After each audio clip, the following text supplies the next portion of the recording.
Hello dear students, welcome to Chemistry Classroom. সহজ ভাষায় সরলভাবে কেমিস্ট্রি শেখার একটি অন্যতম মাধ্যম। তো আজকে আমরা চলে এসেছি তোমাদের সামনে একটি নতুন ক্লাস নিয়ে। আজকে আমরা পড়ব মলিকুলার অরবিটাল থিওরির তৃতীয় অংশ। এর আগে অলরেডি দুটো ভিডিও আমরা আপলোড করেছি। যাদের পুরো মলিকুলার অরবিটাল থিওরি বুঝতে চাও তার আগের দুটি ভিডিও দেখে আসো। যদি কোনো বুঝতে সমস্যা হয় আমাকে কমেন্ট বক্সে কমেন্ট করে জানাও। তো চলো স্টুডেন্টস, আমরা শুরু করি মলিকুলার অরবিটাল থিওরির তৃতীয় অংশ, পার্ট 3। এই পার্ট 3 তে আমরা দেখব যে মলিকুলার অরবিটাল ডিস্ট্রিবিউশন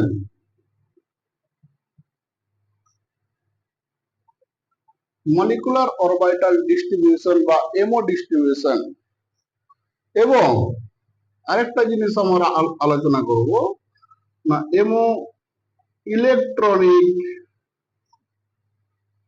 কনফিগারেশন।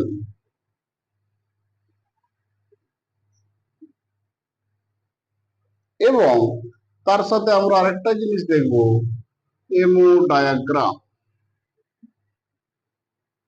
এই তিনটে টপিক নিয়ে আলোচনা করব। তো এক একটা টপিক নিয়ে শুরু করি। তো প্রথমে আমরা যেটা শুরু করব এমও ডিস্ট্রিবিউশন বা আণবিক কক্ষক তত্ত্বের আণবিক কক্ষকের বিন্যাস। এই আণবিক কক্ষক কিভাবে বিন্যস্ত থাকে আমরা এর আগের ক্লাসে দেখে আসছি যে পারমাণবিক কক্ষক যুক্ত হয়ে কি কি ধরনের আণবিক কক্ষক তৈরি হয়। তো 1s যুক্ত হয়ে তৈরি হয় sigma 1s, sigma star 1s। 2s যুক্ত হয় তৈরি হয় sigma 2s, sigma star 2s। এবং পি টুপি তৈরি হয়, টুপির সাথে টুপি যদি যুক্ত হয় তাহলে তৈরি হয় পাই two p x, pi two p Y. P এর সাথে পি যুক্ত হয়ে তৈরি হয় সিগমা টুপি এক্স। এইগুলো সব বন্ডিং মলিকুলার অরবিটাল। এদের যদি অ্যান্টি বন্ডিং মলিকুলার অরবিটাল আমরা লিখি পাই স্টার টুপি এক্স, পাই স্টার টুপি ওয়াই, এটা হবে না, সিগমা স্টার টুপি এক্স। এখানে পাই two p x, pi two p Y কেন আমরা একসঙ্গে লিখছি তার কারণ হচ্ছে পাই two p x, pi two p Y একই পি এর দুটি কক্ষক এবং এদের শক্তি স্তর সমান। এই জন্য এই দুটিকে আমরা একসঙ্গে লিখছি। এবার এই মলিকুলার অরবিটাল গুলিকে যদি আমি শক্তি অনুযায়ী সাজাই, এখানে দুই ধরনের এমও ডিস্ট্রিবিউশন পাবো। টাইপ 1 এমও ডিস্ট্রিবিউশন কি হবে সেটা আমরা প্রথমে আলোচনা করব। টাইপ 1 এমও ডিস্ট্রিবিউশন কাদের কাদের ক্ষেত্রে প্রযোজ্য না, আমরা আগের ক্লাসেই বলেছিলাম যে আমরা যেসব পরমাণুর পারমাণবিক সংখ্যা 10-এর মধ্যে সীমাবদ্ধ তাদেরই মলিকুলার অরবিটাল আমরা পড়বো বা মলিকুলার অরবিটাল থিওরি পড়ব। তো টাইপ 1 এই এমও ডিস্ট্রিবিউশন কাদের ক্ষেত্রে প্রযোজ্য? হাইড্রোজেন থেকে শুরু করে নাইট্রোজেন পর্যন্ত, অর্থাৎ H2, He2, Li2 এইভাবে যেতে যেতে নাইট্রোজেন পর্যন্ত 1 থেকে 7 পারমাণবিক সংখ্যা পর্যন্ত পরমাণু যেসব অণু তৈরি করে তাদের ক্ষেত্রে। এদের ক্ষেত্রে এমও ডিস্ট্রিবিউশন কি হবে?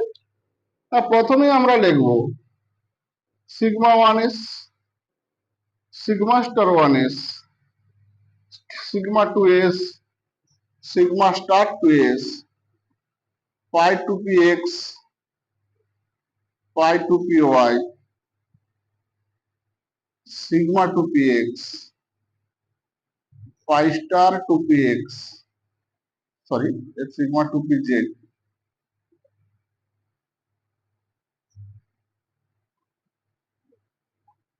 পাই star two p y, sigma star two p z. এদেরকে যদি আমরা শক্তির ক্রমে সাজাই, এইভাবে ক্রমবর্ধমান শক্তি অনুযায়ী এই এমও গুলি বিন্যস্ত থাকে। এটা হচ্ছে টাইপ 1 এমও ডিস্ট্রিবিউশন। এবার আমরা দেখব টাইপ 2 এমও ডিস্ট্রিবিউশন। দ্বিতীয় টাইপ কাদের ক্ষেত্রে প্রযোজ্য? না, টাইপ 2 প্রযোজ্য O2, F2, Ne2।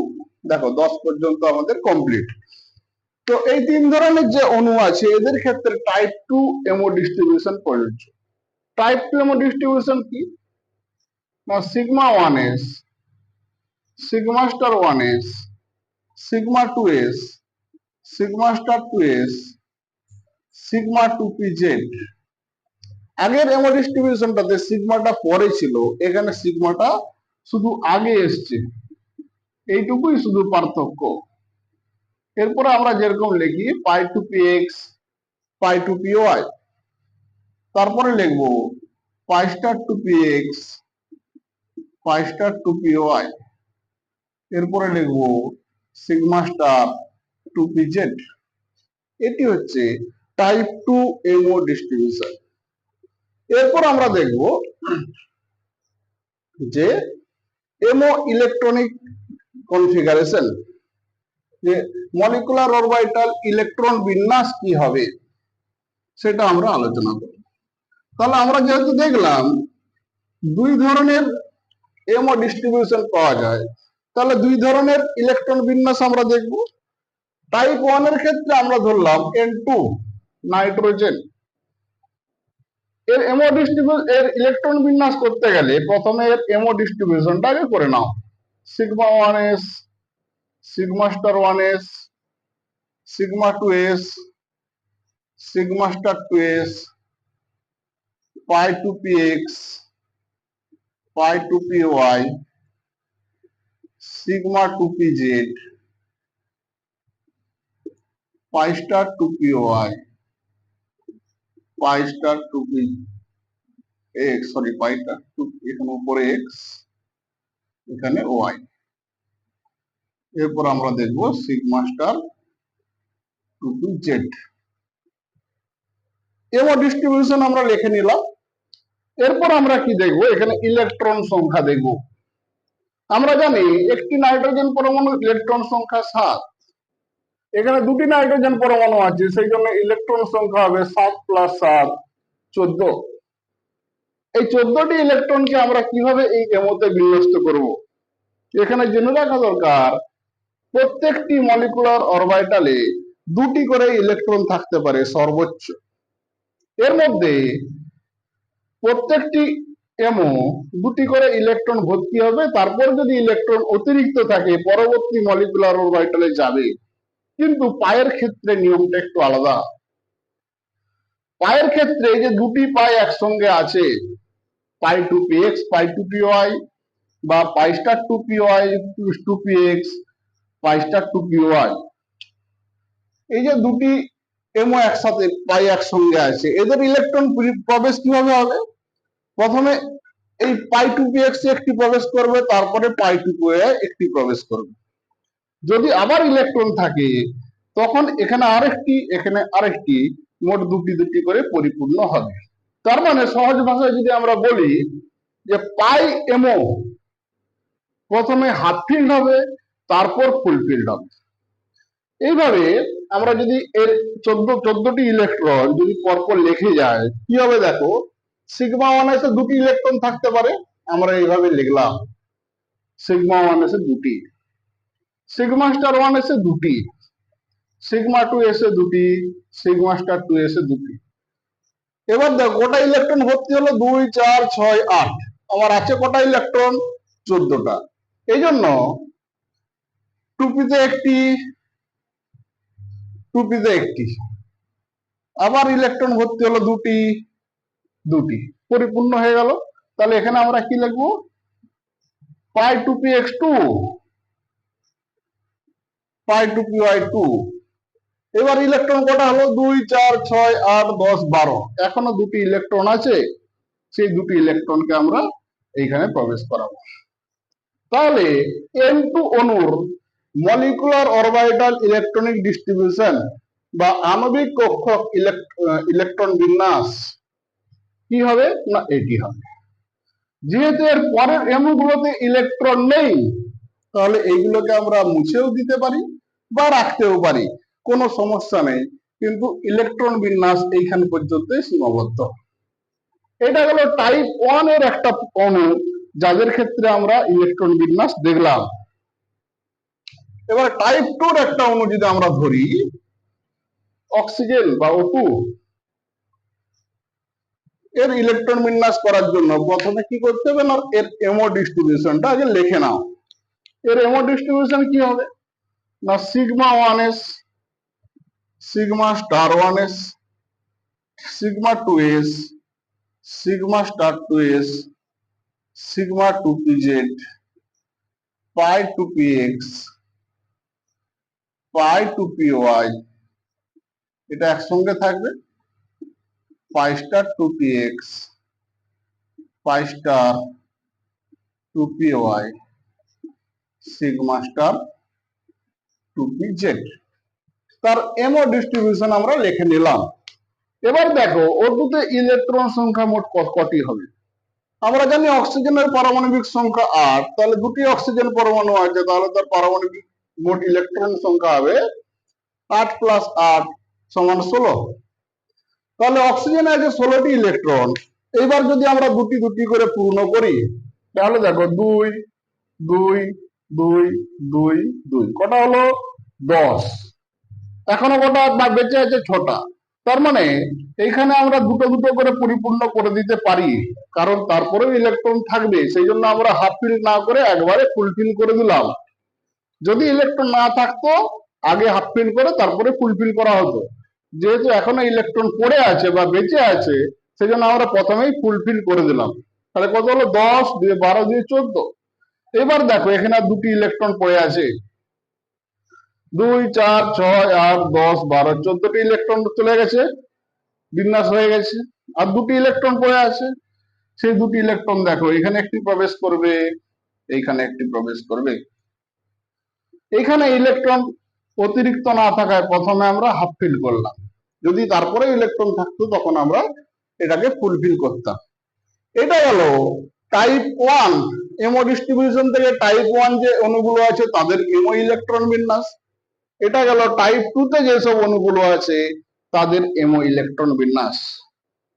এইবার যে কোনো একটি পরমাণুর যদি আমরা এমও ডায়াগ্রাম আঁকি, এই ইলেকট্রন বিন্যাসটা যে দেখলাম, এই ইলেকট্রন বিন্যাসটাকে আমরা এমও ডায়াগ্রামেও প্রকাশ করতে পারি।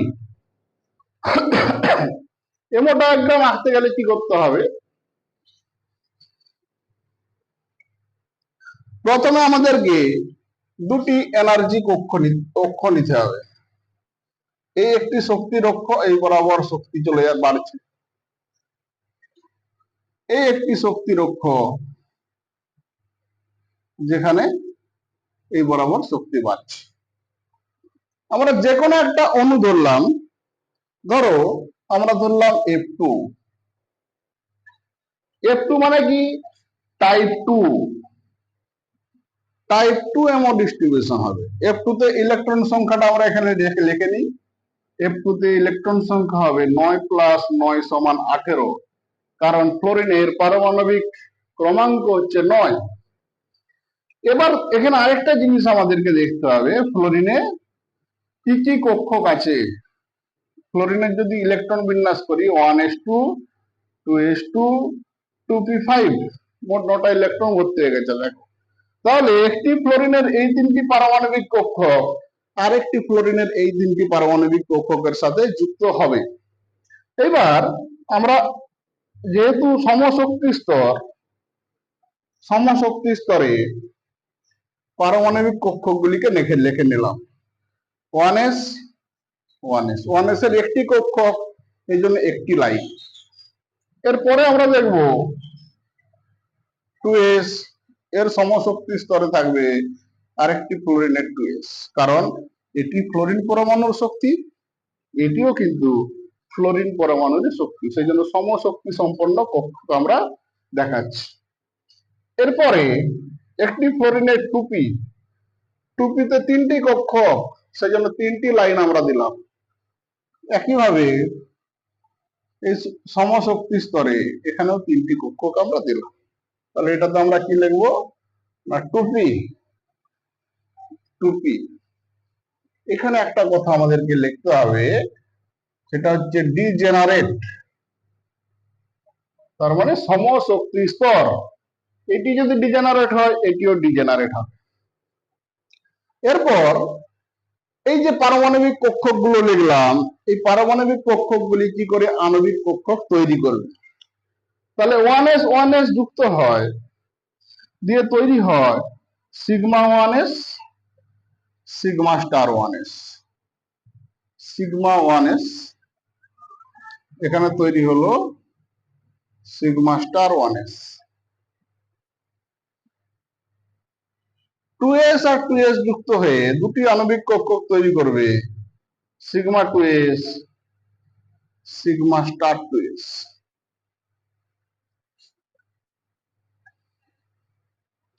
এবার দেখো পিতে তিনটি ঘর আছে। আমরা টাইপ 2 যখন বলছি, টাইপ 2 অণুর ক্ষেত্রে আমরা এমন ডায়াগ্রাম দেখাচ্ছি।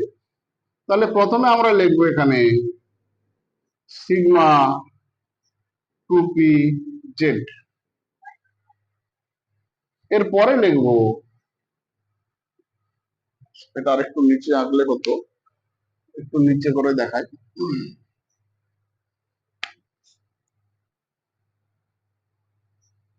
সিগমা 2p জেড,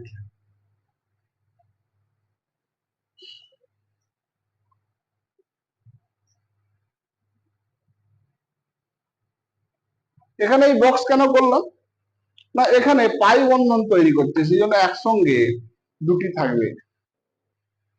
তো এদের নাম যদি আমরা দিয়ে দিই, এটাকে দিলাম পাই 2px, এই উপরেরটা পাই 2p1, এখানে হয়ে যাবে পাই স্টার 2px, এটা হয়ে যাবে পাই স্টার 2p1, এটা হয়ে যাবে সিগমা স্টার 2px। এখানে একটা জিনিস মনে রাখবে, একটা নয় দুটো জিনিস মনে রাখতে হবে। এটা আমরা টাইপ 2 এই অণুর মলিকুলার অরবিটাল ডায়াগ্রাম আঁকলাম। এখানে দেখো সিগমা 2pz আগে ছিল, পাই 2px পাই 2px পাই 2py পরে ছিল, কিন্তু টাইপ 1 এর ক্ষেত্রে এটা উপরে যাবে, এটা নিচে আসবে। এইটুকু পরিবর্তন তোমরা নিজেরা করবে, যদি না করতে পারো আমাকে কমেন্ট করে জানাবে, আমি টাইপ 1 এর একটা এমো ডায়াগ্রাম এঁকে দেখাবো। তো এরপর এই এমও গুলোকে যদি আমরা যোগ করে দিই, কি হবে না 1s এর এমও 1s এর এমওর সাথে যুক্ত হবে।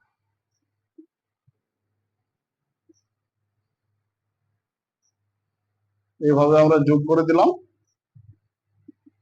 তোমরা দেখে দেখে বাড়িতে প্র্যাকটিস করবে, তোমরা নিজেরা ইজি পেরে যাবে। এটা খুবই সহজ একটা বিষয়।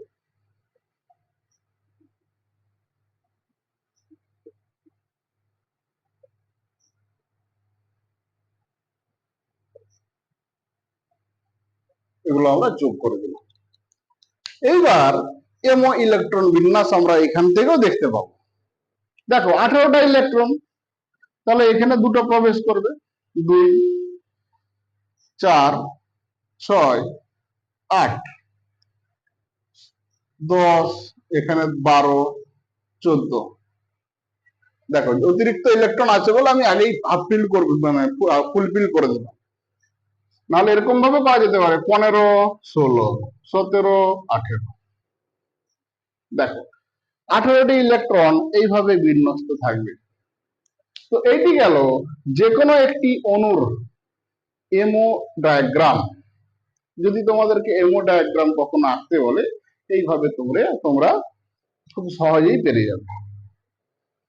তো আজকের ক্লাস এই পর্যন্ত। আজকে আমরা শিখলাম যে তিনটে বিষয়, একটু সামারাইজ করে দিই। এমও ডিস্ট্রিবিউশন, এমও ইলেকট্রন বিন্যাস এবং এমও ডায়াগ্রাম। এইগুলো নিয়ে পরের ক্লাসে এই এমও ডায়াগ্রাম বা এমও ইলেকট্রনিক ডিস্ট্রিবিউশন থেকে আরো কি কি জানা যায় সেই বিষয়ে আমরা ডিটেলসে আলোচনা করব। তো আজকে এই পর্যন্তই। ভালো থেকো স্টুডেন্টস। যদি কোনো অসুবিধা হয় আমাকে কমেন্ট করে জানাও, আমি উত্তর দেওয়ার চেষ্টা করব।